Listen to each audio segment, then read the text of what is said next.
आजचा दिवस हा व्यक्तिशः माझ्या जीवनातील अत्यंत काळा व वाईट दिवस आहे। आज काळाने क्रूर घाला घालून अशा उत्तुंग व्यक्तिमत्वाला आपल्यातून हिरावून घेतलंय, याची कल्पनाही कोणी करू शकत नाही। दादा आम्हाला सोडून गेले। अत्यंत धक्कादायक, मनाला चटका लावून जाणारी व प्रचंड वेदना देणारी दुःखद घटना आहे।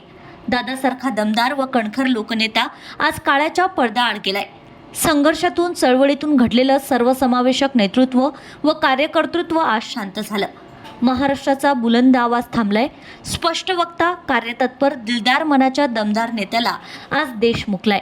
अजितदादांनी राजकारण असो, समाजकारण व सहकार असो, या क्षेत्रावर आपल्या कार्यकर्तृत्वाने वेगळा ठसा उमटविणारा व एक अमिट छाप सोडली। महाराष्ट्राच्या राजकारणात मतभेद असले तरी मनभेद कधीही होता कामा नये।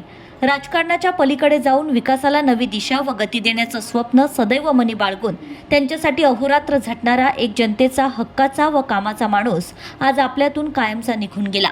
देशाच्या राजकारणातील एक राजबिंड हरपले। राजकारणात व पक्षात एक पोकळी निर्माण झाली असून आम्ही आज पोरके झालो आहोत, अशी शोकाकुल प्रतिक्रिया महासचिव संघटन राष्ट्रवादी काँग्रेस पार्टी महाराष्ट्र आमदार संजय खोळके यांनी दिली आहे। Bureau report, RCN news.